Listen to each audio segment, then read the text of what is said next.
Hello दोस्तों, legal advice channel पर आपका स्वागत है।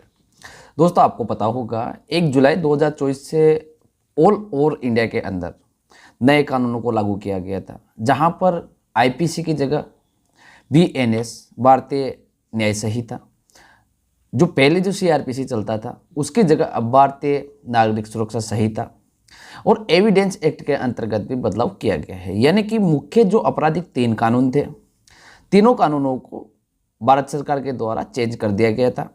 1 जुलाई 2024 से संपूर्ण पूरे भारतवर्ष पर लागू कर दिया गया था, जहां पर जो पुरानी कानून प्रक्रिया थी उसको चेंज कर दिया गया था।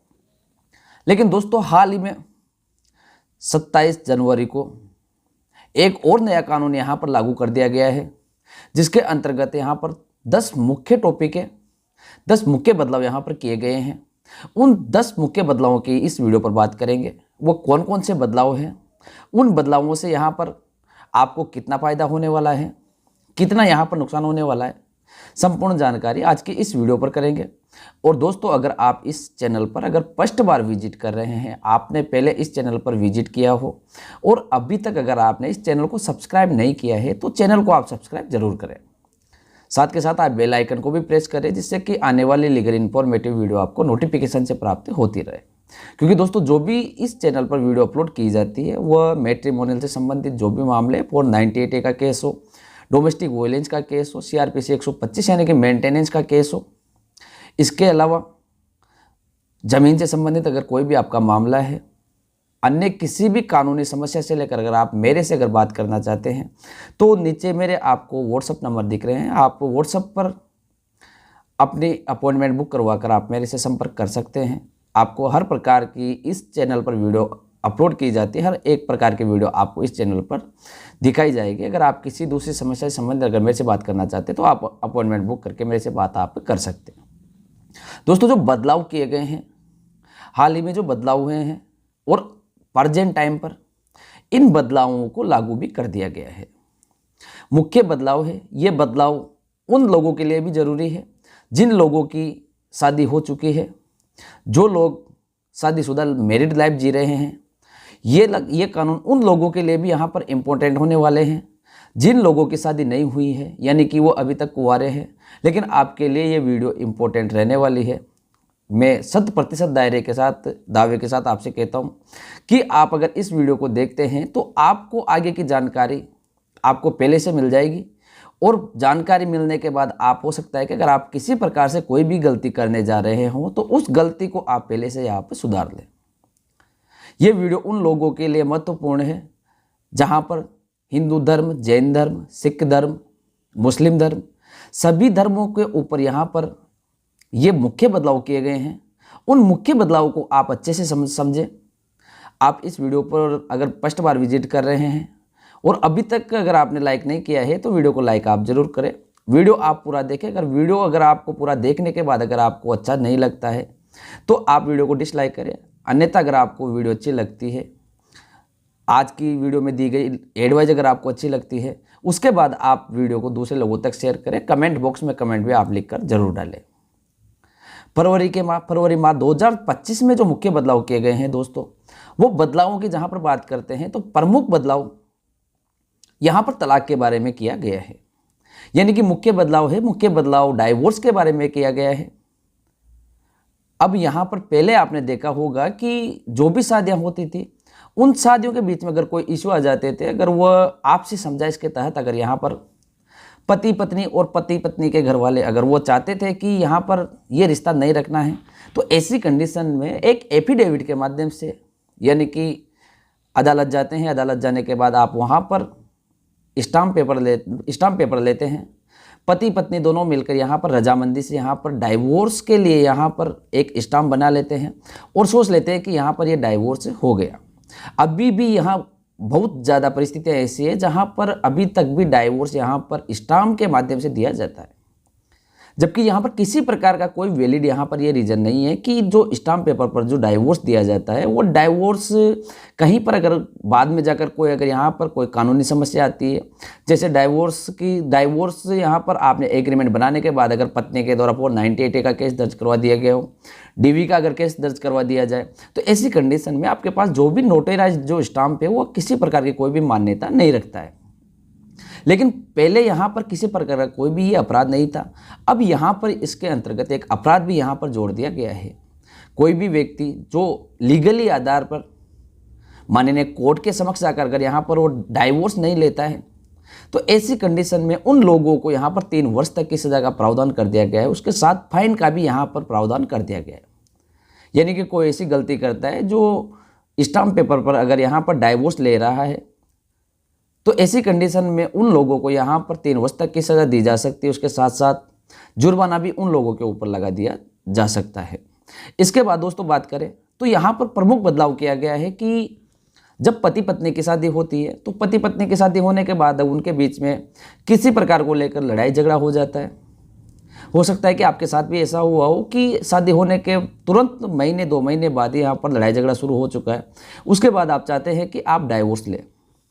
पति पत्नी अगर आपसी सहमति से अगर म्यूचुअल डाइवोर्स भी यहाँ पर अगर फाइल करते हैं, तो यहाँ पर एक शर्त निहित कर दी गई है कि शादी होने के 1 वर्ष बाद, यानी कि आपकी शादी जैसे अगर 1 जनवरी को अगर आपकी शादी हुई थी, तो आप अगर डाइवोर्स लेना चाहते हैं तो ऐसी कंडीशन में आपको 1 जनवरी 2026 तक वेट करना पड़ेगा। उससे पहले अगर आप अपनी पिटीशन फाइल करते हैं कोर्ट के समक्ष डाइवोर्स लेने के लिए, तो ऐसी कंडीशन में यहाँ पर कोर्ट के पास पावर है कि वो आपके पिटीशन को एक्सेप्ट करे या आपके पिटीशन को वहाँ पर रद्द करे। तो मुख्य बदलाव किए गए हैं, दोनों बदलाव मुख्य हैं। इनके अलावा और कुछ बदलाव किए गए हैं। आप वीडियो पर पूरा बना रहे हैं क्योंकि ये वीडियो हर एक धर्म जाति के लोगों के लिए महत्वपूर्ण है। इस पर हर एक धर्म जाति के लोगों के ऊपर यहाँ पर बदलाव किया गया है। अब यहाँ पर दोस्तों अगर आगे की बात करते हैं, तो यहाँ पर आगे की बात के अंतर्गत जब भी लड़का और लड़की की शादी होती है, तो यहाँ पर जो आयु होती है वो 18+ यहाँ पर दोनों की आयु होनी चाहिए। पहले भी यही प्रावधान था कि 18 और 21 वर्ष, लड़के की 18 वर्ष की आयु और लड़के की 21 वर्ष की आयु। और उसके बाद अगर यहाँ पर वैलिड शादी जब भी मानी जाती है, 18+21 की शादी हो जाती है। एक बार शादी होने के बाद वो व्यक्ति दूसरी शादी नहीं कर सकता या वो लड़की दूसरी शादी नहीं कर सकती जिन्होंने एक बार यहाँ पर वैलिड शादी यहाँ पर उन्होंने कर ली गई है। अगर उनको दूसरी शादी करनी है तो उनको यहाँ पर लीगली आधार पर डाइवोर्स लेना होगा। अगर कोई भी ऐसा व्यक्ति अपराध करता है तो उसको BNS के सेक्शन 82 के अंतर्गत 7 वर्ष तक की सजा का प्रावधान है। जैसे एक बार आपकी शादी हो जाती है, आप जब दूसरी शादी करने के लिए कोई दूसरी वाइफ लेने के लिए अगर आप जाते हैं, तो दूसरी वाइफ को बिना बताए अगर आप शादी कर लेते हो उससे, अगर वो आपके खिलाफ एक्शन लेना चाहे तो यहाँ पर इससे भी ज़्यादा सजा का प्रावधान है। यहाँ पर अगर कोई झूठ बोलकर अगर शादी करता है या दूसरी पत्नी अगर घर पर ले आता है या दूसरे पति के पास कोई भी पत्नी चली जाती है, तो ऐसी कंडीशन में यहाँ पर आपके खिलाफ 10 वर्ष तक की सजा का प्रावधान है। आपके खिलाफ मुकदमा दर्ज यहाँ पर किया जाता है। इसके अलावा दोस्तों तो यहाँ पर बात करें तो यहाँ पर ये मुख्य बदलाव यहाँ पर मुस्लिम धर्म के लोगों के ऊपर भी किया गया है। जो आपने नाम सुना होगा हलाला, जो कि मुस्लिम जो धर्म है, मुस्लिम धर्म के अंतर्गत एक महत्वपूर्ण स्थान यहाँ पर दिया जाता था। इसके पहले यहाँ पर जो 3 तलाक का कानून था, 3 तलाक के कानून को भी यहाँ पर समाप्त कर दिया गया था। अब यहाँ पर जो हलाला का जहाँ पर शब्द यूज किया है, आप हलाला को समझते होंगे। अगर आप हलाला के बारे में ज़्यादा जानकारी लेना चाहते हैं तो आप यूट्यूब पर सर्च कर सकते हैं, गूगल पर आप सर्च कर सकते हैं। जो हलाला की जो प्रथा थी, जो एक बार शादी होने के बाद अगर वो रिश्ता अगर यहाँ पर टूट जाता था, तो ऐसी कंडीशन में यहाँ पर वो महिलाएं हलाला का शिकार यहाँ पर होती थी। लेकिन अब यहाँ पर ऐसी कंडीशन, किसी प्रकार की कोई भी कंडीशन नहीं रहेगी। जिस प्रकार से यहाँ पर डाइवोर्स के नियम जहाँ पर हिंदू धर्म के ऊपर लागू होते हैं, वही नियम यहाँ पर अब मुस्लिम धर्म के लोगों के ऊपर लागू रहेंगे। यानी कि एक शादी होने के बाद उनको लीगली आधार पर यहाँ पर डाइवोर्स लेना पड़ेगा। लीगली आधार पर डाइवोर्स लेने के बाद वो दूसरी शादी यहाँ पर कर सकते हैं। अब दोस्तों यहाँ पर अगर कोई भी अगर ऐसा अपराध करता है, यहाँ पर हलाला का जो कोई अपराध करता है, लड़की का पिता करता हो, लड़की के मौलवी करते हो, लड़की के चाचा करता हो, लड़की के भाई करता है, तो ऐसी कंडीशन में यहाँ पर उन लोगों को 3 वर्ष तक की सज़ा का यहाँ पर प्रावधान कर दिया गया है। 3 वर्ष तक उनको सज़ा का प्रावधान है। 3 वर्ष तक उनको सज़ा यहाँ पर भोगनी पड़ेगी। 3 वर्ष तक सज़ा उनको कारावास में काटनी अनिवार्य यहाँ पर कर दिया गया है। इसके अलावा दोस्तों बात करें तो यहाँ पर बात आती है लिविंग रिलेशनशिप की, जहाँ पर अब लिविंग में वही लोग यहाँ पर रह सकते हैं जिन लोगों ने, जो लोग अनमेरिड है, लड़का अनमेरिड है, लड़की अनमेरिड है। लेकिन यहाँ पर एक चीज़ अनिवार्यता के आधार पर यहाँ पर कर दिया गया है कि अगर कोई भी लड़का लड़की अगर वो रिलेशनशिप में अगर आते हैं तो रिलेशनशिप में आने के बाद लिविंग रिलेशनशिप में अगर वो निवास कर रहे हैं तो ऐसी कंडीशन में जिस तिथि से वो लिविंग रिलेशनशिप में आए उसके 30 दिन के भीतर उनको रजिस्ट्रेशन करवाना अनिवार्य यहाँ पर कर दिया गया है। अगर कोई भी ऐसा अपराध करता है तो यहाँ पर सजा का भी प्रावधान है, जुर्माने का भी प्रावधान है। अगर कोई भी ऐसा व्यक्ति जिसने रजिस्ट्रेशन अगर नहीं करवाया है, 30 दिन का समय जो दिया जाता है, 30 दिन के समय के अंतर्गत अगर रजिस्ट्रेशन नहीं करवाया है तो उसको 3 माह तक की सजा प्लस 5,000 रुपये तक का उसको यहाँ पर जुर्माने का प्रावधान है। जो रिलेशनशिप लिविंग रिलेशनशिप होता है दोस्तों, तो यहाँ पर आपने देखा होगा कि शादी होने के बाद बहुत सी महिलाएं दूसरे व्यक्ति के साथ संबंध बना लेती है। वो अनमेरिड हो सकता है, वो मैरिड हो सकती है। यहाँ पर ये कानून उन व्यक्तियों के ऊपर भी लागू होता है जिनकी शादी हो चुकी है लेकिन वो दूसरी महिला के साथ संबंध बना लेते हैं, यानी कि लिविंग रिलेशनशिप में यहाँ पर वो रहने लग जाते हैं।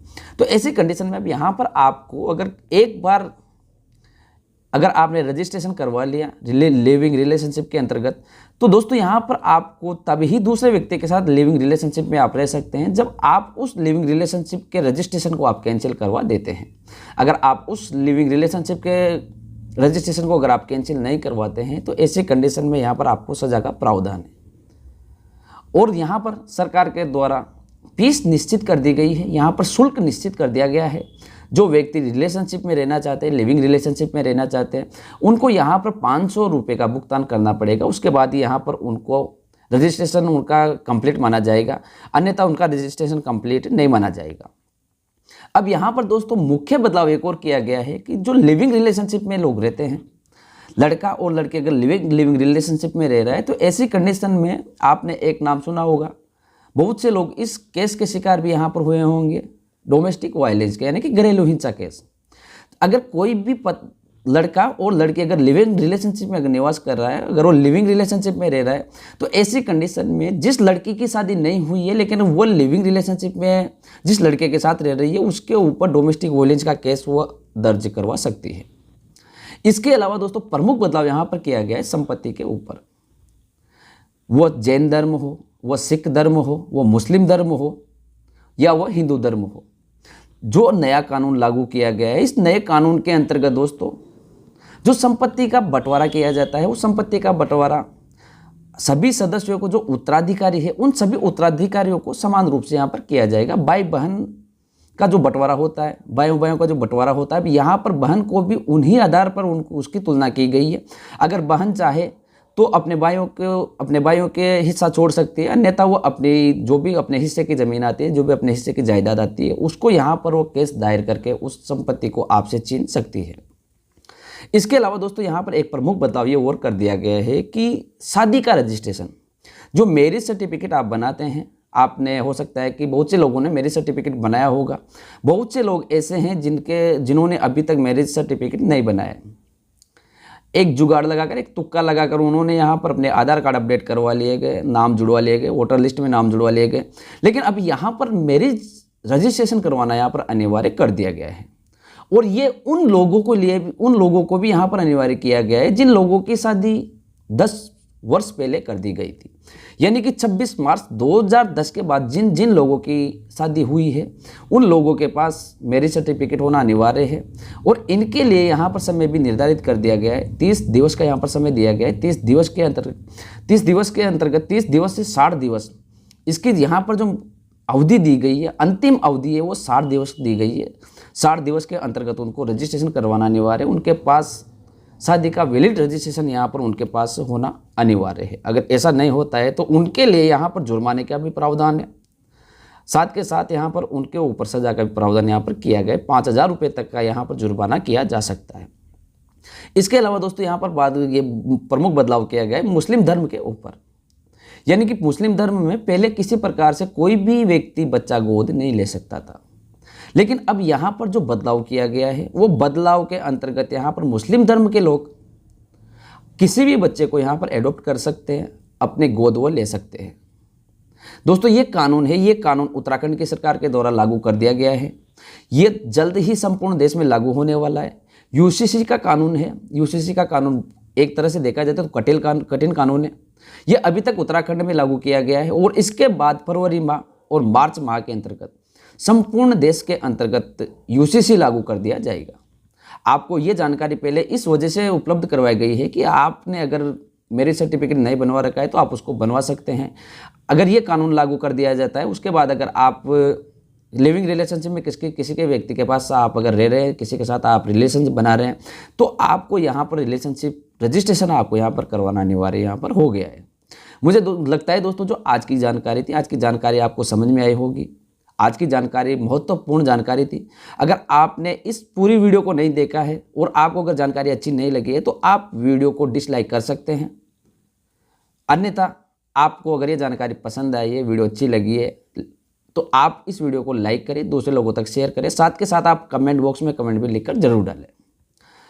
मिलेंगे दोस्तों इसी जानकारी के साथ फिर से लीगल एडवाइस के लिए। जब तक के लिए थैंक यू वेरी मच।